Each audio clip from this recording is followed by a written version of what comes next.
Coming up, a Sad Styles production. Get into it!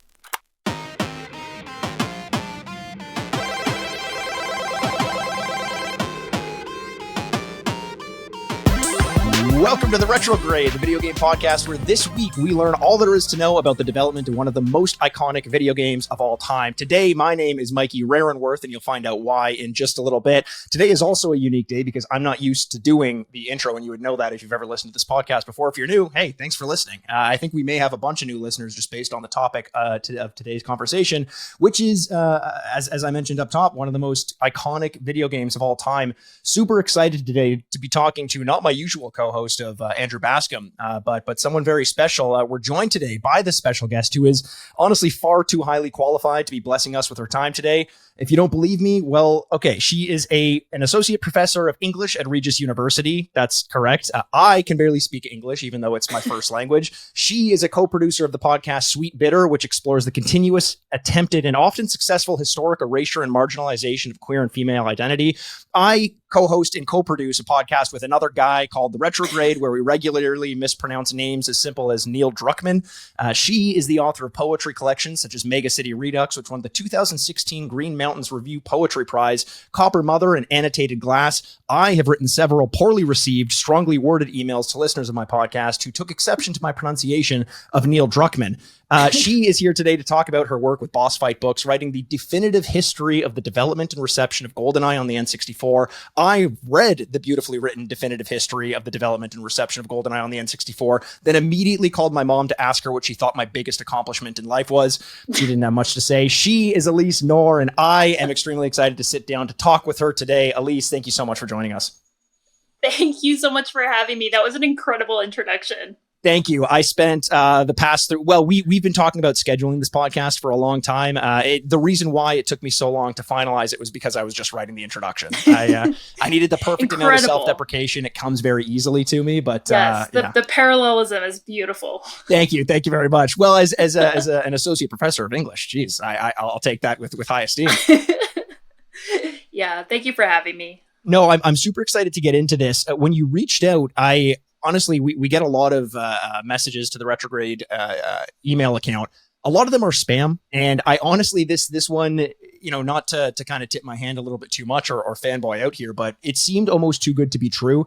I'm very well aware of Boss Fight Books and the history of Goldeneye that had come out. A lot of our listeners had actually reached out to tell us about it after we'd talked about Goldeneye a couple times on the podcast. So when you said you were the author, I was like, no, you're not. I actually had to look up your name and make sure that you were who you said you were. And then when I responded back to you, it turns out it was all good stuff. So very excited to get into this. I want to also just get to know you a little bit before we're obviously going to get into the book and some of your experiences writing it and documenting it. Why don't you just tell us a little bit about yourself? Maybe something I missed in the intro, and then lead into your history of getting into gaming in general. Sure. Yeah. Like you said, I'm a professor of English out in Denver, Colorado. I teach at a Jesuit Catholic school. I live across the street from the school with my wife, who also teaches in the English department at Regis, and our two kids. We have a 4-year-old and a 7-week-old. So I do a lot of gaming with my daughter. I write poetry. I write literary criticism, and I've written 2 books for Boss Fight. The first one was about Super Mario Brothers 3, and the latest one is about Goldeneye. And I'm just such a big fan. I've started making TikTok videos to kind of give Goldeneye trivia, share it out with the masses. And what's your TikTok account? It's just Alyse Knorr, ALYSEKNORR. Perfect. So check that out if you're listening. I love my Goldeneye trivia. I'm sure you know quite a bit more about it although I'm sure I know way more than most people after reading the book. So I think I might do pretty well there. You mentioned your kids. Was getting them into gaming always in the cards? Was that something that you wanted to do from an early age? For sure. So I learned to play video games before I could read or write. My dad set me down on his lap when I was 3 years old, and we played Super Mario Brothers 3. We played Doom, which is maybe a little dicey for a 3-year-old. Nice. We played Myst. We played Day of the Tentacle. So he was a computer guy, and growing up in the 90s, I just played a lot of games with him. And so it was really important to me to share that with my daughter too. And just like he started me on Super Mario 3, I've started her in the exact same way. So with Super Mario Bros. 3, that was like your entry point there?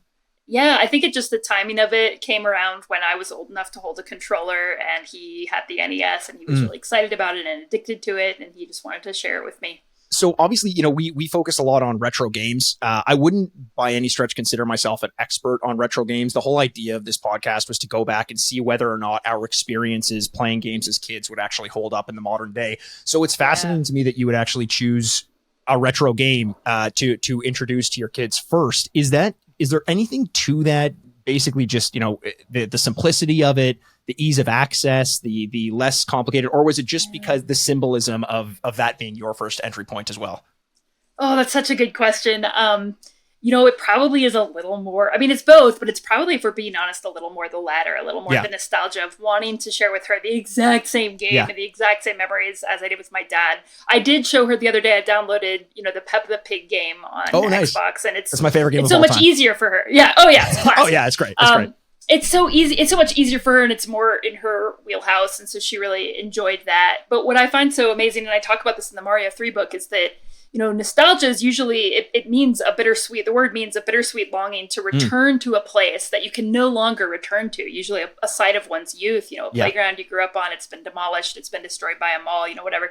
With video games, we can actually literally go back to the places we spent time in with our friends and family as youths. And so I think that's a really powerful thing about game nostalgia, that we are allowed access to that. So I want to, we usually joke around and we're little shitheads on this podcast, but I want to get kind of philosophical with you on that, because the whole idea of nostalgia and revisiting and going back home.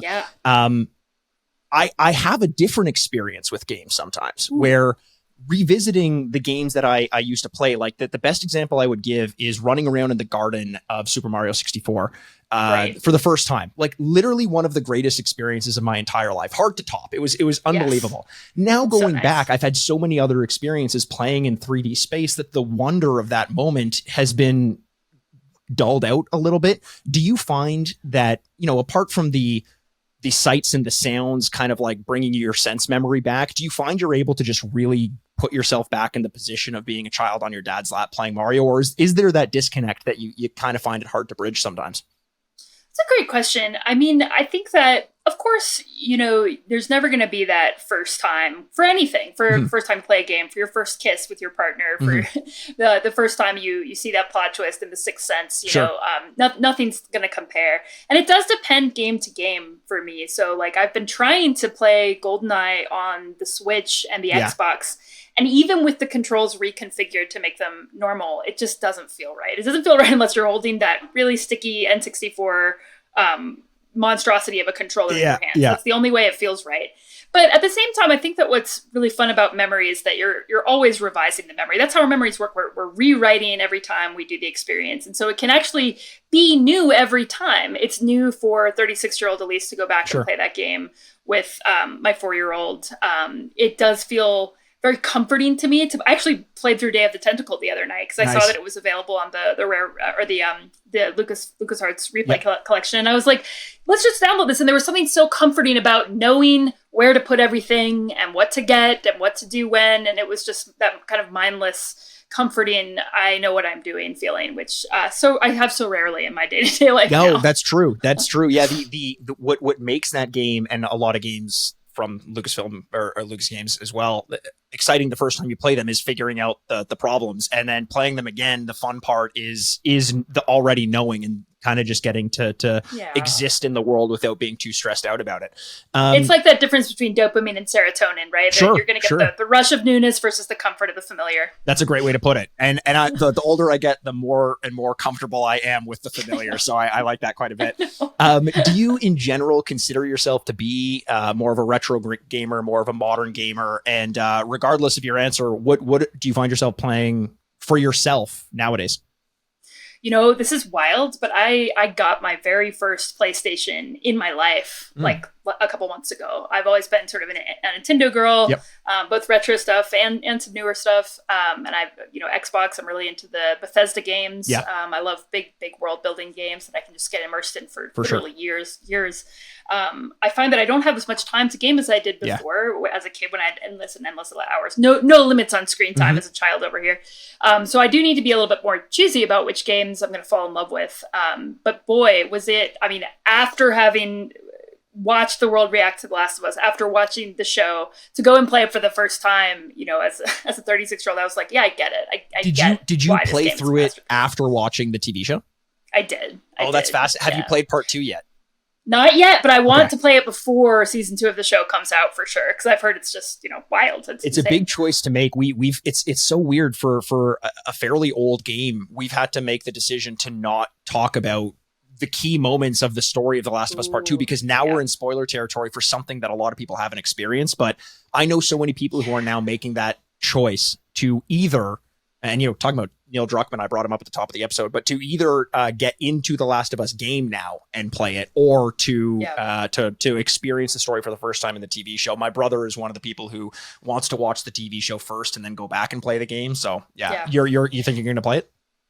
I will definitely play it. And I mean, it's a masterpiece of a game. It was a masterpiece of a TV show. How lucky are we that we get a TV show based on a game that's not only decent, but extraordinary. For sure. And that has captured the public attention in this way. So I just feel so lucky that I even get to say, oh, which should I do first? Should I play it first or watch it first? And I'm glad that I got the experience of watching and then playing. And now for season 2, I'll do the opposite. I'll play and then watch. Oh, that's great. Yeah. A different perspective on it.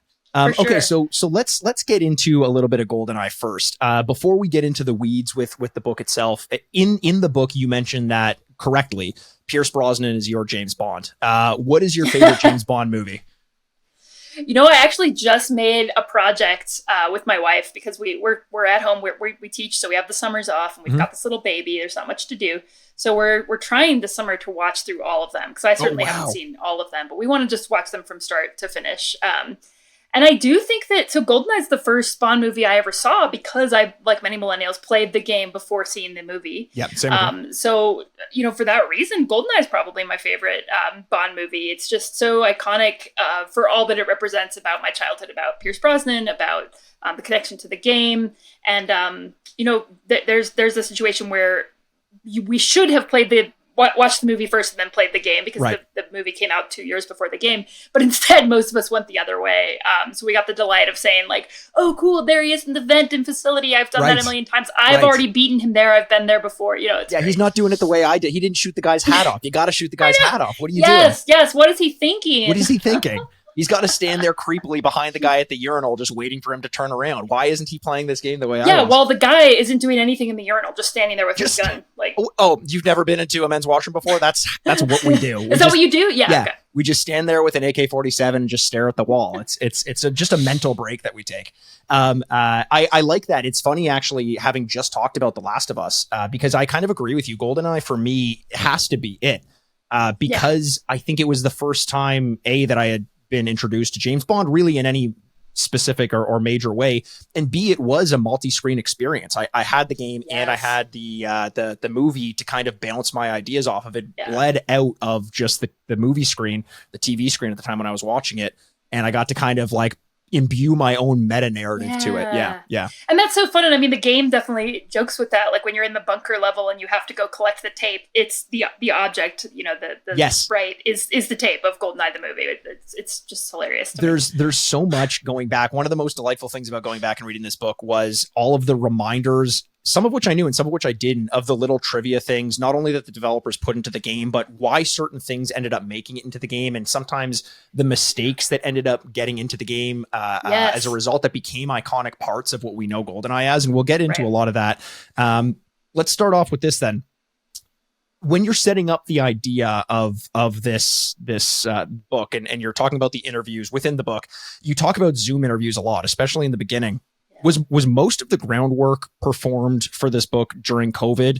And is that, in your opinion, if so, kind of why the Rare team finally wanted to talk? Like they're getting a bit squirrely being inside all the time? Or was this kind of just, you knew it was going to happen before COVID and it was all going to happen regardless? That's a great question. I'm trying to remember the timeline of when I pitched the book to Gabe, the editor at Boss Fight, and when I started working on it. I can't quite remember, because all the guys live in England and in Canada. It would have had to be on Zoom no matter what. But I do remember feeling a certain comfort and familiarity with Zoom that I wouldn't have pre-COVID. So I'm sure that was part of it.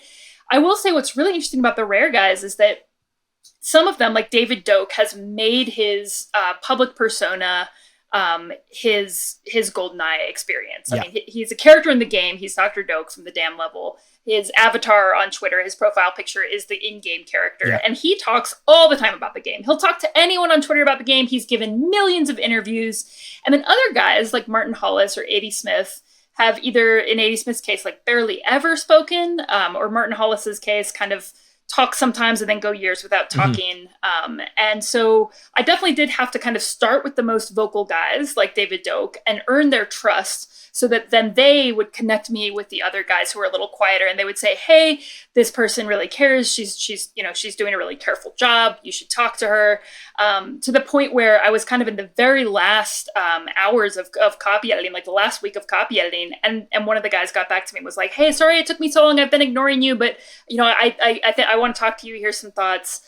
So that was just kind of going back to my old, I'm a journalism major from college. So just kind of trying to develop trust and tell them that, even though I know you've done a million interviews, I've read them all, and I promise I won't ask you the same things. I'm going to respect your time. I'm going to use these interviews you've already done, but then I'm going to use our time together to ask brand new questions. That's fantastic. And it seems like it's been, Hollis specifically seemed like someone who had an endless amount to say, and hearing that they weren't constantly talking about it, I would be bubbling out. If I had an experience like, I would be more like Doak, where I would just have to tell this story. And it seems like maybe some of them started off a little bit more, playing their cards close to their chest, but you got enough out of them that no one really seemed like that in hindsight after all the interviews. So I think that's kudos to you. Yeah. Thanks. I mean, I'm really proud of that, because it was very, very important to me that I talk with all of them to get a fair and balanced look at the process and leave no one out. I mean, it's only an 8-person team, 10 if you count the composers. Right. So everyone played such a big role that I didn't want anyone to feel left out. I wanted everyone's voice to be included. And I get why some of them, if you have the greatest achievement of your entire career at age 24, for some of them now, in their 50s, like that doesn't feel good. I imagine they didn't share this with me, but I imagine they might be a little sick of talking about this thing they did fresh out of college, instead of some of the newer projects that they're really excited about. They want to move on with their lives and with their careers. They're artists, right? Whereas others like David Doak, just talk a lot about being so great. They're all very grateful, and they're all just the sweetest guys. But I do understand why some of them were kind of jaded, kind of bitter about maybe different things that happened in their careers with Rare after the fact. And so it could be a little touchy to go back to that time. That's a great way to put it. I hadn't really considered the early success almost being this specter over the artist later in their career. It's just how I imagine Ringo Starr it for them. almost. Yeah, totally. Ringo not wanting to talk about the Beatles, even though it's like, dude, that's pretty significant. Right. I don't care how old you are. That's massive. You start off talking about this book. This is one thing I almost wanted to move past this, but I don't think I can, because there's a game that from the N64 that I really, really liked. And I know that a lot of people look back on it poorly. You start off the book by throwing some serious shade towards Shadow of the Empire. I knew you were going to say it. I love that game. And we actually went back on the podcast and reviewed that way back in 2019. A respectable but not perfect 9.5 out of 16 total score that we gave it. Andrew wasn't as big a fan of it. But one of the things I loved about that game is, as a kid, I thought it was a Battle of Hoth simulator. That's basically all I did. But it ended up being a little bit more. Why the shade for Shadows of the Empire? What was that about? To be fair, I think the only shade I threw it was to that one specific mechanic in the one specific level, which is getting the freaking tow cables to release when they're supposed to. Yes. Yeah. Because the reason it felt like a Hoth simulator is because you could never get past that level. Even though it was so cool. What a selling point for the N64. That I remember that commercial to my core, watching the very cool mood to that game. Very cool. Very much. I mean, there were so many really lame Star Wars games, and that one just felt really badass. And also, I threw my controller at the wall so many times about those.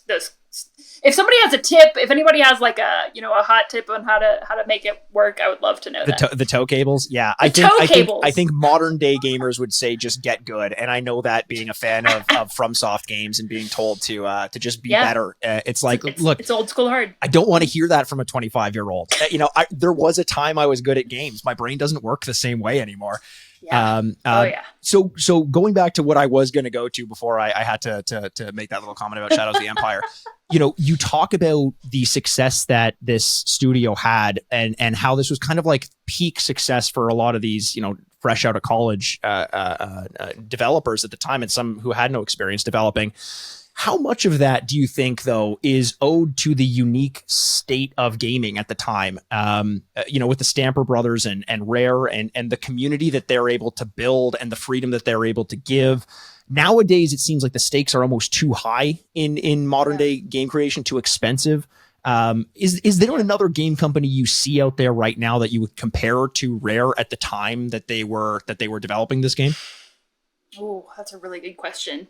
And the answer might be no, because just the uniqueness of probably not. Probably not. I mean, obviously there are small teams today making indie games that are smaller. Yeah. What was so unique about Goldeneye was that they were the Ubisoft of their time or whatever.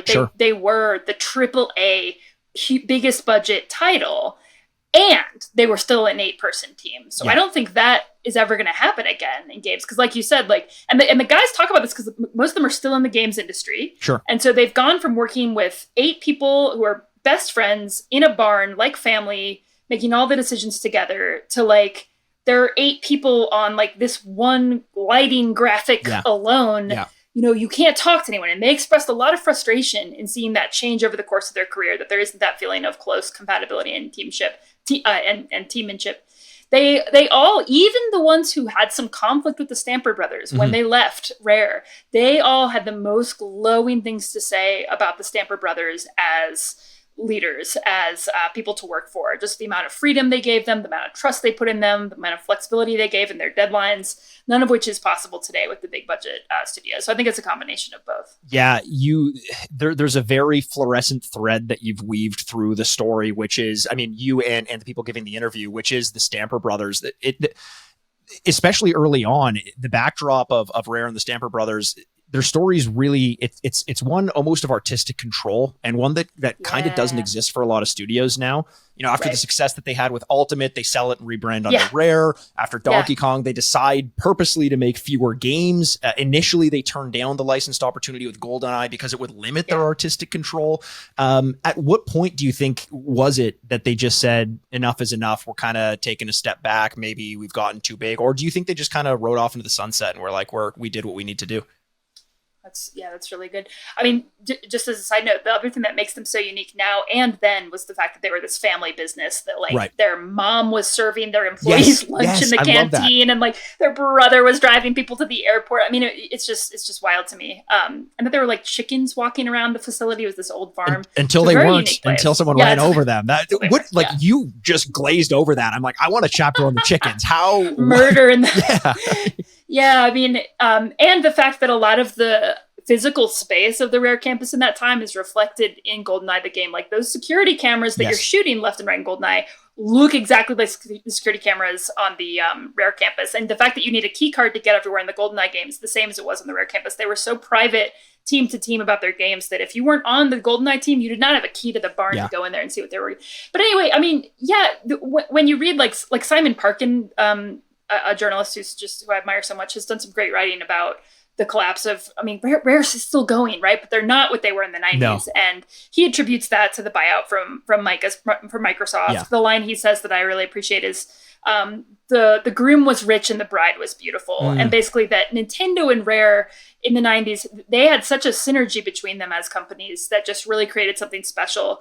And Microsoft did not know how to work with Rare once they bought them. Yeah, that's a great point. And it's one of the ultimate tragedies that I think people who are 5 or 6 years older than you or myself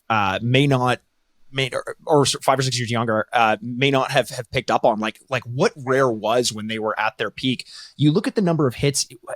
This always fascinates me, is the number of actual major hits on the N64, and how many of them were Rare, not Nintendo games. They had such a key role, and if they were removed from Nintendo and kind of their being their right hand, it's strange to think what that console would have been without them. 100%. I don't think the N64 would have made it without Rare. I make the case for that in my book, just talking about how the 1997 E3 conference, the Nintendo booth looked like a Rare booth. Everything there was Rare. Conker, Banjo-Kazooie, Goldeneye. And so then if the N64 hadn't made it, where would Nintendo be now? Because the N64 and the GameCube were a dark time for them. Right. That, I think one of the reasons not to be too huge about it, but like you can thank Goldeneye and you can thank Martin Hollis and the Rare guys for saving the N64, which in turn saved Nintendo. It's funny because, I've learned the hard way that anytime you try to take credit away from Nintendo publicly, people get upset about it, which is like, sure. I don't understand because I love Nintendo, but like, they're not this golden child. You're absolutely right. They needed a hand. They got it. Thankfully they did, because now they continue to innovate, but like, let's not sugarcoat their history. Rare had a massive hand in that. And it's worth bringing up. Apart from Goldeneye, any specific Rare games that you spent a lot of time playing? You mentioned Conquerors. I don't know. Was that one that you were even allowed to play as a kid? I was a Donkey Kong kid on the Super Nintendo. God, those games are beautiful. I remember just having grown up on the Mario platformers. The first time I played Donkey Kong, and not just how they looked, but how they felt, what it felt like to turn into an animal and run around and bust barrels open, and the vines and the mine carts, and just how good the gameplay felt was really addicting. And I think, just a huge highlight for me from my own childhood was all three Donkey Kong games. For me, it was about Donkey Kong. It was eating bananas. It was a banana eating simulator for me. That was it. I just want to eat bananas as a big monkey. That's all I want. I mean, how innocent that we're just going to save his bananas. I would start the game and I would just go out of his little cabin and I would go to the left into his little banana storage area and I just hang out there. Cool? Yeah, it's fantastic. So nice. Love that. So a very rare addition there. I want to get into a little bit about the humor of the game. Before I do, though, there was a really interesting part of your book. Again, it was towards the earlier chapters when you're talking about Bond kind of conceptually. And by Bond, I don't mean the franchise. I mean James Bond, the character. You mentioned his presence in academia, having him be studied as a mummy, a cyborg, a lesbian icon, a source of anal fixation. With you being a co-producer on Sweet Bitter, which is a study of queer and women's history, as I mentioned in the intro, which sometimes uses literary works or historical fiction. Is there more to you mentioning this about Bond than you kind of let on? Because it's kind of a throwaway line, but knowing your history, I'm assuming there's more to the story. Can you share a little bit about what you mean by that? Especially saying that like a couple lines later, you describe him as a sexist imperialist. I'm like, how do those dovetail? Right. So can you explain that a bit? Man, that's so fun. And sorry, I had to grab my power cord. I'm going to just plug myself in here so that I don't no worries fade away on you. That's my son, Calvin. He says hello with his screaming. Hello, Calvin. I find academia so funny, like just the world of academia, because we are really good at, theorizing everything, especially lit crit people. We can take any kind of cultural icon or text and theorize the crap out of it. It's postmodernism. That's what we do. Yeah, absolutely. And so I find it very funny that this object of pure pop culture fascination, people going to the movies to watch someone get shot on top of a train, that we're talking about, the phallus as an object of James Bond. I mean, there's literally an article in the Compendium of Academic Essays I read called James Bond's Penis.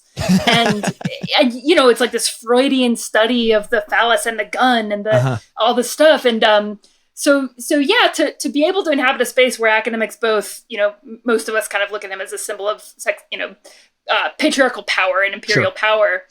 But to be able to say, some academic out there is going to flip it so much that they're like, actually, he's a lesbian icon because he has this, you can make an argument about anything. Sure. And I think that's what's cool about Bond is that he's a blank slate, right? Whether it's for academics, whether it's for gamers, whether it's for viewers, he's so generalized and boring that actually he can be anything to anyone.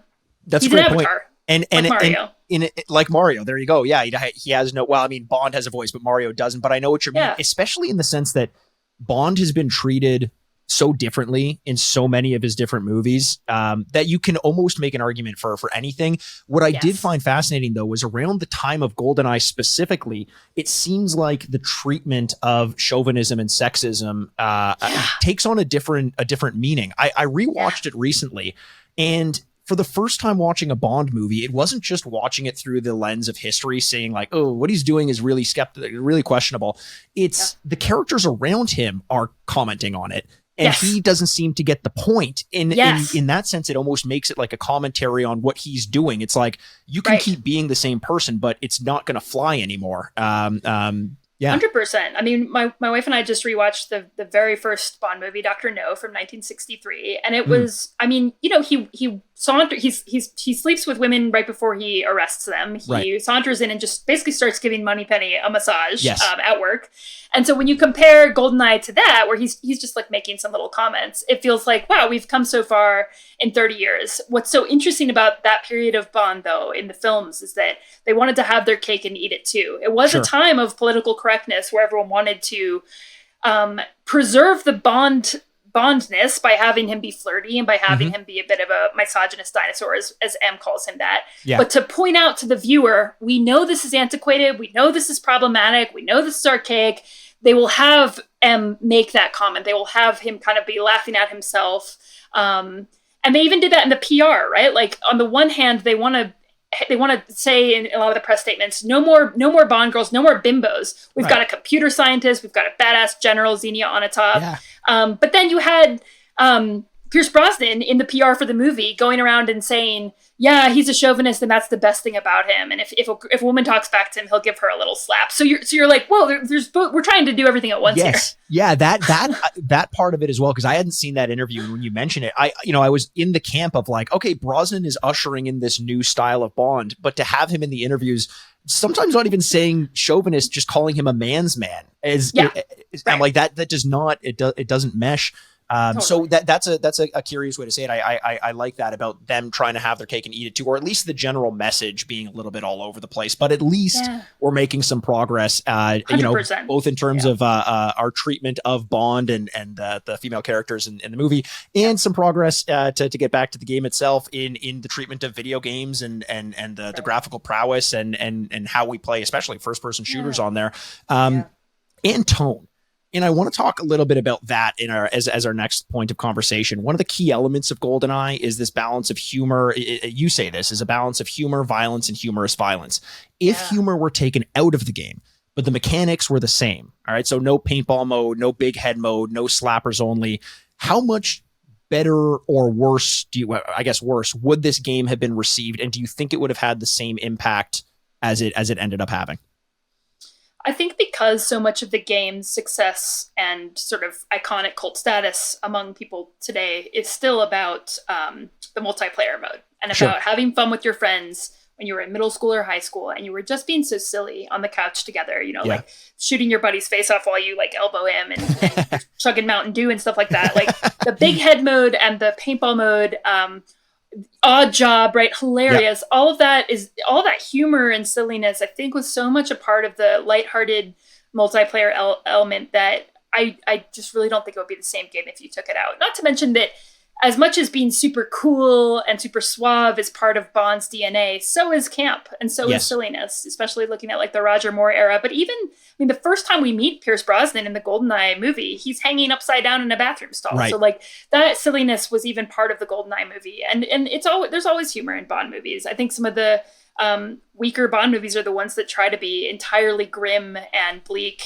I think DC, by the way, it's my opinion, has some of that same problem going on with its, comic book stories. And so that's true. Humor is always going to work if you're going to have something really outrageously action hero-y. A little bit of humor is always nice. Yeah, there was that era, not to get too off topic, but there was that era in like the early 2000s, just in general, where everything had to be really dark. And even Casino Royale was hurt a little bit by this. It was like, let's take ourselves and our franchises super, super seriously. And sometimes it's so nice to just go back and laugh at some of the things that we used to laugh about in a Bond movie. Yes. Great point about hanging upside down in a bathroom stall. Yeah. I'll never forget. I forget which Bond movie it was, but I think it was the very first Daniel Craig movie. There's a scene where he's doing a shock defibrillator on himself out in a car after having a heart attack. And I remember watching it and just being like, if you love that scene, more power to you. It's great. It's very exciting. It's very different kind of action. But I was like, I'm just not having fun watching this. No. Like I'm very uncomfortable. Yeah. He's not a human being. He's an android. Like I don't want to think about it. I want to see him riding a motorcycle off a cliff, not like suffering and sweating and like having chest palpitations. Like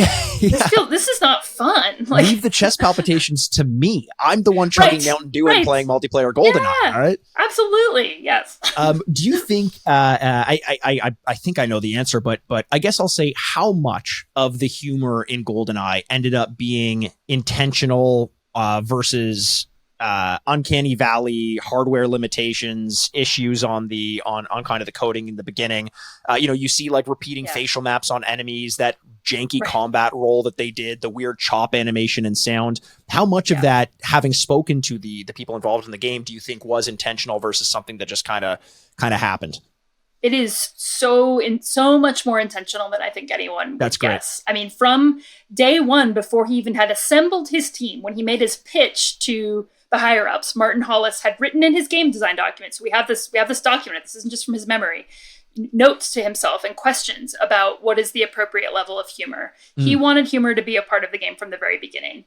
And so then from there, not only was it intentional, but also there, it's 8 guys in their 20s with nothing to lose, who've never worked on a game before, having the time of their life because they're playing the whole time they're working on the game together. They're playing Super Bomberman. They're playing Doom. So play was such a part of their process that, of course, humor and silliness was going to get baked in. And they thought the chopping was hilarious. It started off as, it's easier to animate a hand than a fist. Yeah. And so it was just but they kept it because it was so hilarious to them. And the sound, the over-the-top kind of John Woo action movie, bullets careening off, ricocheting off surfaces, the ability to blow up everything that you see, even chairs and tables. Yes. All of that was very intentional. And when it was like, hey, we didn't scale the, one of the really great examples of this that I didn't get to put in the book was that when the helicopter blows up, they had a certain explosion graphic. And so then later in the game, when you see the tiny desk model of the helicopter, if you shoot it, it blows up to the same extent as the full helicopter. That was just an accident, but they left it in because they thought this is so funny. So everything was either intentionally funny or it was a mess up, but they said, we have to keep this because it is so funny. We're not going to fix this because it is so funny. That like gift from the drama gods that they just embraced so often is, I like, you talk about the sense of play, and that seems to be it. Like it's just this acceptance of, if it made me laugh in development, why wouldn't it make me laugh when I'm playing the game as well? It's a great way to look at it. Right. If the developers are having fun making the game, then you'll have fun playing it. That was really their philosophy. And I think it really, it doesn't always work, but in this case it did. Yeah. I think, to go to focus on Hollis a little bit, and you talk about how important it was for the game to be funny, and you say fun. I loved the area of the book where you're talking about his 4 principles for making games. Is it fun? Is it funny? Is it self-consistent with the world of the game? And is it fair? Of those 4 principles, not for Goldeneye specifically, but for your enjoyment of gaming, which one do you think is the most important? I think, is it fair, actually? I mean, I'm a firstborn daughter. I'm pretty type A. I get very, very frustrated when I'm playing a game, even if it's very fun and even if it's very funny and consistent. And there's a great book called The Art of Failure, all about this, by Jesper Jewell. It's kind of the importance of failure in games, and that not only should you be failing a fair amount in games, enough to keep it challenging, but not too challenging. It has to be right in that flow state. Yep. But when you fail, it is absolutely crucial that you know that the failure is your fault. Mm-hmm. And how often do we want this in the real world? We don't want to fail. We don't like failure.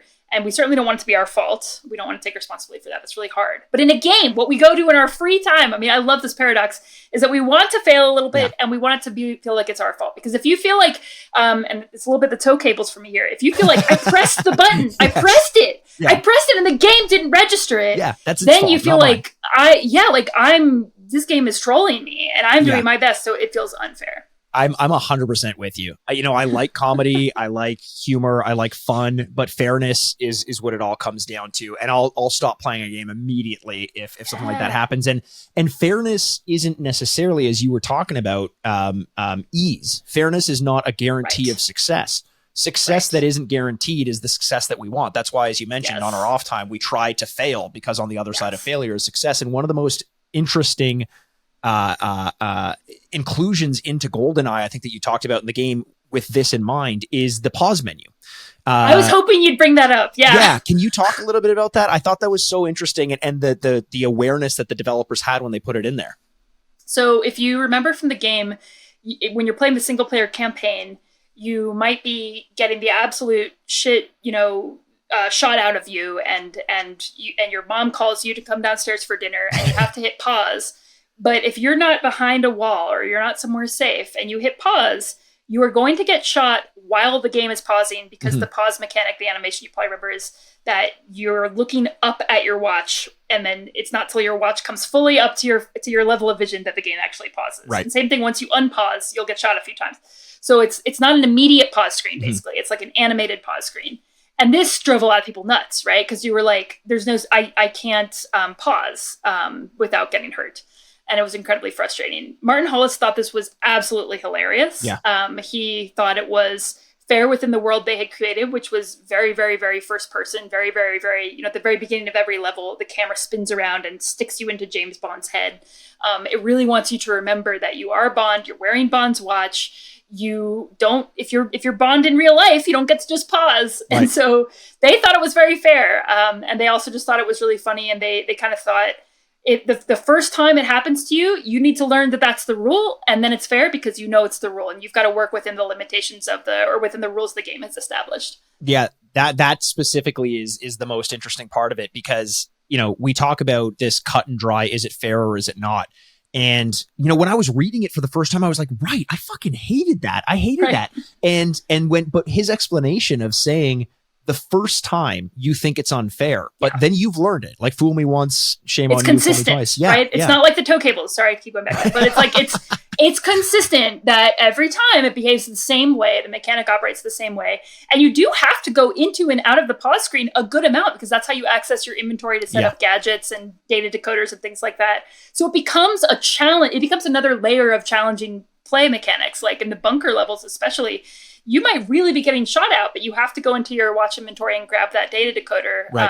And so you kind of have to factor it in, and it's another, makes you feel a little spy-like, you have to put your gun down to take out your equipment. Yeah, it's challenge, but I agree in that sense. It's definitely also immersion, because James Bond doesn't just get to snap a finger and he's got, whatever gadget in his hand. I appreciate that. Totally. I just like the developers didn't get to snap their hand and have this pre-built engine for them. I loved as well kind of the conversation about having to build from scratch. I find myself as a gamer now gravitating more towards indie games often, and avoiding kind of the sameness of some AAA games.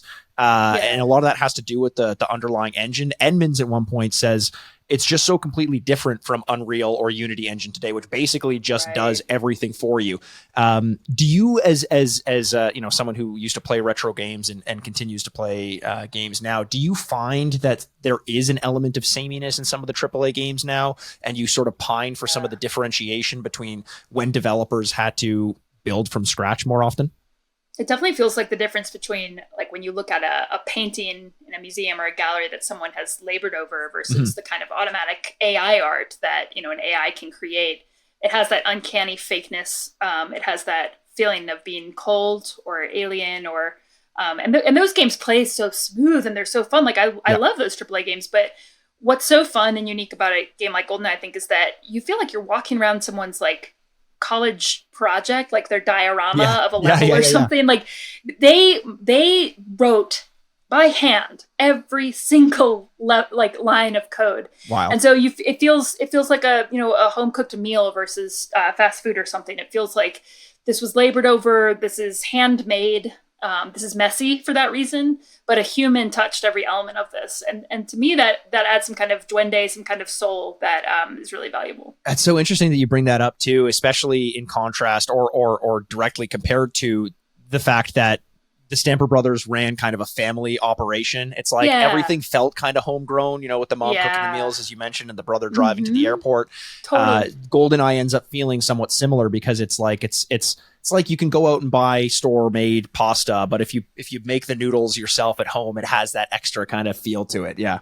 Right. I mean, they aren't doing any kind of procedural generation. So every bit of graffiti you see on a wall, most of the time, which actually has the developers' like initials in there, because they're so into Easter eggs.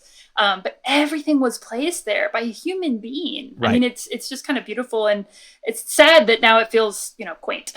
Yeah.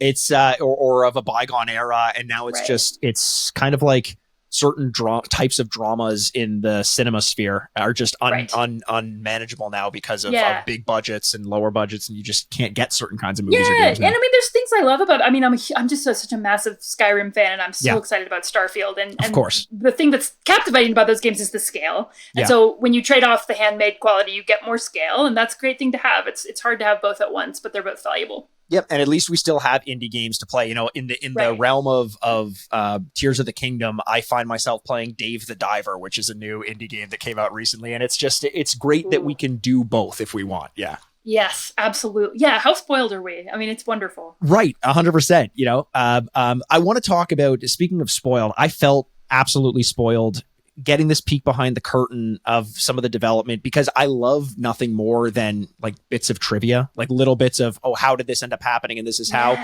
There's so much of that in the book. You know, you talk about how much Rare loved putting Easter eggs in the game, but also just some of the, this is the reason why something iconic became the way it is.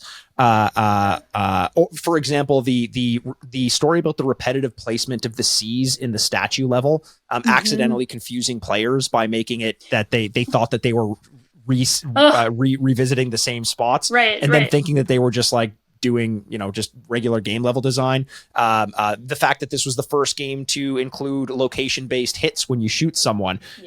This being the first game to base itself off of real-life movie sets. There's so much more than that. And I know that you, as someone who has spoken to all of the developers and publishers about this and who knows pretty much all of it, you probably have like these kernels in your mind of which ones are the best. If you're at a dinner party and you don't know anyone there, and you bring up Goldeneye and someone's like, I love that game. What is the piece of trivia that you go to in your back pocket to make sure you've commanded the room? Wow, that's an amazing question. I think to me, the most remarkable, fun thing to know about the development process is that they were all rookies, right? So that of the 8 guys working on the game, only 2 had ever worked on a game before. And it was like one game. One of the guys on the team had never even played a video game. That's wild. Never played a game. Was that the costume designer? What was? Yeah, Brett. Yeah.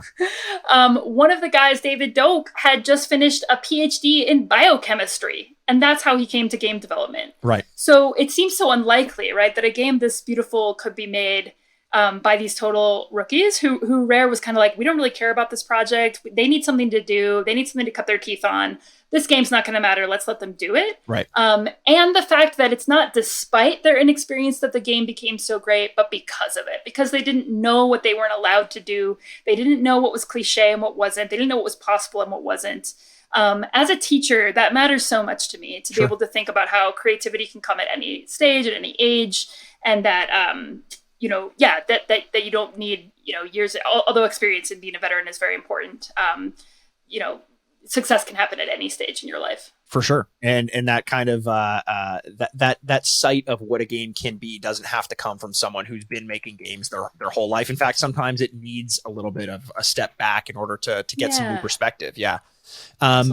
With that said, then you must have been told in these interviews a ton of things that Rare may have wanted in the game but got scrapped. What is one mechanic or element that got dropped that you either wanted in the game or you're just impressed they even thought about, or something along those lines of something you would have liked to have seen in the final project, or that you're very happy they didn't end up putting into it? Yeah, I mean, Steve Ellis, the kind of last programmer to get added to the game, the guy who gave us the multiplayer in just 6 weeks flat, he also managed to find time to include in there a complete emulator of the ZX Spectrum, an older, Ultimate, back when Rare was Ultimate, gaming platform. And so that's incredible. I mean, he's just a coding genius. But just looking at what got scrapped, because I don't think they said anything. There was a shooting gallery where you could do like a tutorial. There was a taser. There was all kinds of stuff that I don't think is really missing because it wasn't included in the game. They got rid of a lot of the violence, a lot of the gore, and I don't think the game is lacking at all for not having more gore. But just thinking about just how wild a time this was, that they were working on the game before they even had a Nintendo 64, before they even had a Nintendo 64 controller. Right. They had no idea what was going on. And so they thought through some really wild stuff. Probably the wildest one that I'm really glad they didn't include is they considered letting you reload the weapon by taking the rumble This is pack the one out. I was hoping you would go to. God. This blew my mind when I read it. Yeah, bad idea. I'm glad they didn't go with it. But yeah, you would have taken the rumble pack out and stuck it back in to reload, and we would have broken so many controllers and gotten so frustrated. But that, I talked to a game theorist while I was working on the book about what is immersion in a video game and what is immersion in a first-person shooter. And sometimes realism is not the same thing as immersion. Oh, interesting. When you run over a bit of ammo in Goldeneye and it automatically gets added to your inventory, that's not realistic. Right. We don't see the hand reaching down and the fingers loading the bullets in. Right. Because that wouldn't be fun. That would take you out of the game, and you would no longer be immersed in the experience. So Martin Hall has thought a lot about that. About, it's not very realistic that when I shoot a chair, I blow it up. But it does immerse me. I don't know what more chairs in you the have in world. your house, but I have to be very careful around mine. That's why I haven't moved much since I started this interview. Immersion is just about being, absolutely sucked into the world and addicted. And so I'm very interested in that as a writer, as a person who makes a life out of the mind and the imagination. Like how, where does, I'm writing a novel right now, or when you're watching a movie, James Bond movies are not realistic, but they do immerse you. So why? Sure. Like, where's that balance? I like that. I like that a lot. Let's get into then, speaking of immersion and getting into things, the team that was working on this, and this is where we'll kind of get into your personal treatment of the story and then of Goldeneye itself. There's a moment in the book when you talk about almost the addictive nature of working on games, specifically games like this, immersing yourself in the work, 12-hour days minimum, 7 days a week. When you're doing this, when you're interviewing people and you hear about the amount of work that went into it and people are talking about the amount of dedication that they have, does that then make you double down on your treatment of this? And you're like, I have to tell the right story. I have to put the amount of time in it, because if they treated the game like this, I need to treat their story the same way. Yeah, I'm laughing because at some point I have a footnote that is like, I was trying to explain to my friends who don't play video games what I'm doing. And I was like, I'm writing a book called Goldeneye about a game called Goldeneye, which is about a movie called Goldeneye, which was about a book, which is based on a book called Goldeneye, which was based on, it just keeps going back, all these sources of inspiration. So, creative work builds on other creative work. As a documentary journalist for this project, absolutely, I felt a very sacred responsibility capturing what they did. Also, out of respect to readers, I wanted to tell a news story, because they have given a lot of interviews over the years with little kind of fun tips and trivia about the process. And I wanted to offer to readers something that was comprehensive, linear, interesting, engaging. It's a tough balance to strike. I mean, I let all of the guys read the whole book, and they offered me right down to like copy editing tips. They would write me back and be like, I think you missed a comma on this page. I mean, I was just asking them to check their quotes to see what they were comfortable with, but they're detail-oriented guys. So I definitely didn't want to be writing something just to kiss their ass or just to make them happy. One area that you mentioned in which I did have to be really cognizant is that what I was reporting was what they were telling me, which is that this was some of the best years of their life and that they loved those long hours, that they had so much fun that they would do it all over again if they could.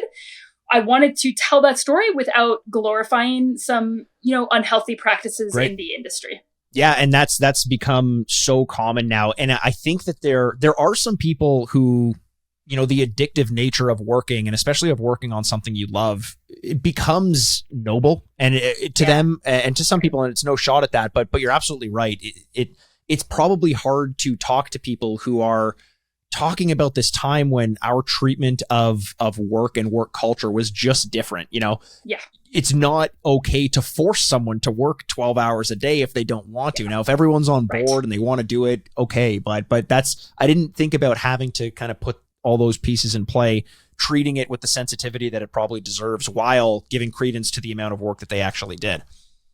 Yeah, I mean, I read a lot of early journalistic accounts of Ultimate when it was just him and Chris Stamper in the 80s, and they all followed the same, these guys are geniuses and they only take one day off a year and it's Christmas. And it's just this kind of glorification of that.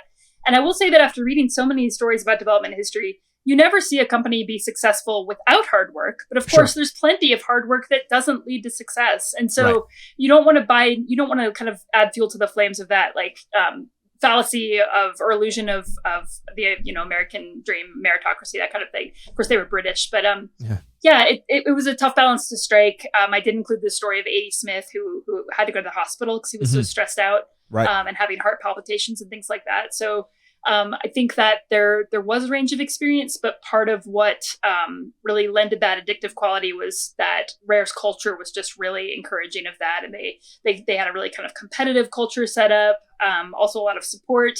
And the guys just loved each other so much on the team that they talked a lot about just not wanting to let their friends down. Yeah.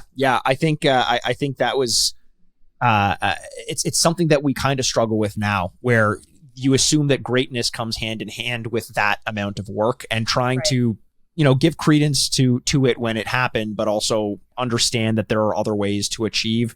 I think there's a lot of good things happening in the games industry now with kind of the more public understanding of what goes on during crunch time. Yeah. So hopefully we can appreciate those stories for what they were, and move on to understand that not every development company needs to nor should be like that.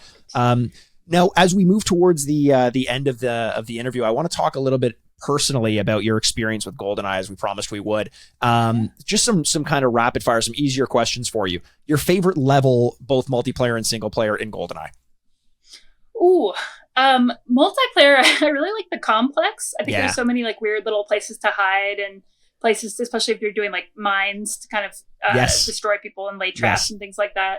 And I love the development story from that, where I believe it was Duncan Botwood, but I can't know for sure, sort of played against some of his colleagues on that level after he had put some of those hidden little places in, and they couldn't figure out where he was shooting them from. They were like, "How are you? Where are you?" And he was like, he had laid all these traps. I think during the campaign, one of my favorite levels, which is a bit psychotic to say, is the control level, where you're kind of having to escort Natalia, and they're all shooting at her while she tries to code the satellite. It's an incredibly frustrating level because she gets killed a lot while she's yelling at you to like, "Stay quiet, James. I'm trying to work over here." And you're like, "I'm protecting you from all these guys." Stay quiet. But I'm sorry. When you win that level, especially on 00 Agent, which is usually where I get a little stuck, it's just such an incredible feeling. You're like, so much relief that she's alive and that you've made it. I also really like the sneaky bunker level, the bunker level that you cannot win if you're too loud. Right.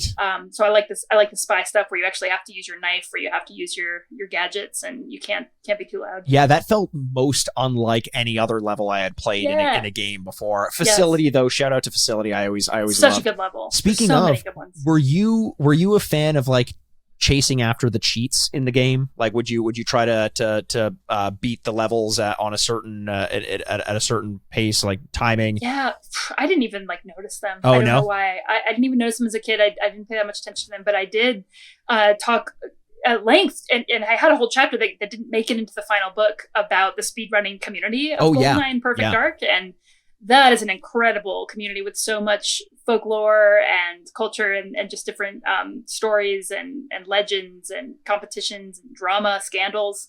And so I do love the fact that the cheats, kind of created this huge community around speedrunning for that game. Which is great. I remember invincibility being nearly impossible to get, like probably for good reason. I had to invite a friend over to do it for me. And like we wouldn't talk. We wouldn't do anything. I would just give him his Mountain Dew and sit him in front of the TV until he beat it for me. And that was, that was a fun one. Another thing that you mentioned in the book that I really liked, and I hadn't really thought about it, is you point out that the guns themselves felt more like characters than weapons. Which was great because they have so much personality to them, more so than a lot of other games I played at the time. Do you have a favorite weapon? And was there a favorite weapon consensus for the people that you interviewed? So I love the laser. I love that it's really unique. You only get it in the one bonus level. It feels so good. You don't have to worry about ammo. It's devastating and precise. It's just a really fun gun. It's got a good feel. Gotta love the RCP-90. You feel like a badass, and it's just absolutely devastating. I loved hearing from the guys about the Club, just the story of the Club, why it sucks, where its name comes from. Can you share that briefly for the listeners? Yeah. So So they definitely they wanted to include a big range of guns in the game. They were modeling this after Doom. They wanted guns that felt and looked and sounded different, that had different speeds of fire and different accuracy rates, different reload speeds, all those kinds of things. And so they included the Quab, which is modeled after a Czech-made machine pistol. And they thought it was just really funny that it was so inaccurate, and that it was such a mess of a gun. It just kind of sprays wildly, making it, by the way, the best gun in one-hit kill mode, because it sprays all over the place. But it inflicts so little damage that it's basically a useless gun, even if you're dual wielding it in the game. It runs out of ammo very fast without doing much damage. But they named it the Quab because they had given all the guns real-life names. They had modeled the guns off of real-life guns, and so they gave them real-life names. Nintendo's trademark office was like, Nintendo's legal office was like, this is a trademark nightmare. You have to give them new names. They named the Quab. Originally it was the Scorpion, then it became the Spider. Then, oops, we printed 800,000 instruction manuals with the name Spider, and that's the name of another gun already. It's the name of a paintball gun. Let's find something so weird that there's no way it'll be a trademark gun name. So they named it the Club after Ken Lobb, the Nintendo of America executive who had really supported them in the last stages of development and advocated for them with Nintendo at including the multiplayer mode at the last minute. I love that. I also like how some of the developers you interviewed expressed a little bit of regret having named it Ken Lobb, because originally it was just, he's this big boisterous guy who comes in and he says a lot of stuff. So he's just, he's shooting off wildfire, just like the Club. But they're like, no, he really was a great guy. And we named the worst gun in the game after him. Yeah. That really speaks to just how incredibly sweet all of the Goldeneye developers are. I mean, just so generous, so humble. They genuinely were like, maybe that wasn't very nice that we named the worst gun in the game after him. And meanwhile, Ken Lobb's like, I'm so stoked. It's the best gun in the game. I love it. 100%. You could also be, who is it? Something Kirby. Was it Bob Kirby, who, like, if Nintendo, he was the lawyer for Nintendo that they named Kirby after, who's just like, in my mind, it's like you blow wind, like that's what a lawyer does, and they name him, and he actually looks like Kirby too, which has always been a little bit skeptical. You're right. There's a long tradition of this. I mean, the legend also has it, of course, that Mario is named after Mario Segale, the landlord of Nintendo of America at the time of that game. So that's awesome. It's a great little cameos here. Well, and if you want those stories, then you can read, as a listener, you could read, I'm sure you've got a ton of those in your Super Mario Bros. 3 book as well. I do. What, just before we move on, what was it about Goldeneye? I understand Super Mario Bros. 3 was the first game that you had that experience with your dad. What was it about Goldeneye that made you say, this is the next book that I have to write?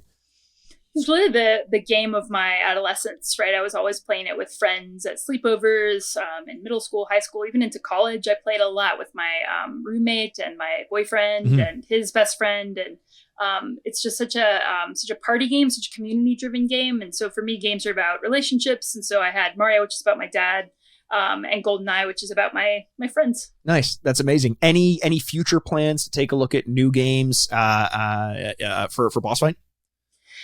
I think Gabe might kill me if I send him another pitch. I'm the only Boss Fight books author who's done 2 books, but I was thinking about this last night. If I got the opportunity to do another book, I would want it to be about Yoshi's Island. Oh, great. I've been thinking about that game so much now that I am a mom and I have this little helpless baby, and how amazing it is how that game actually captures the stress and fun and terror of parenting. I mean, just like feeling so triggered by hearing that baby crying, and you have to get to him, and if you don't get to him, you lose. And that's how I feel on a day-to-day basis now with my baby crying. That you'll lose if you don't get to him.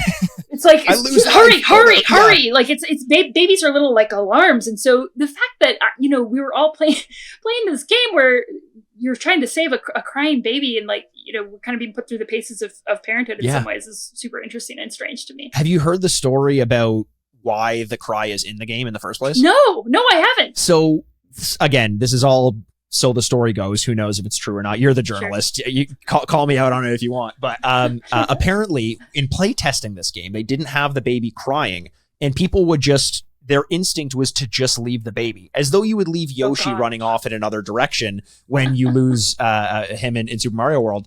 The cry made it so that either because that's our instinctive reaction when we hear a baby crying, or it was just so annoying that we had to go back and pick it up. They're one of the same. One of the same, exactly. It's our instinct because it's so annoying. Yeah.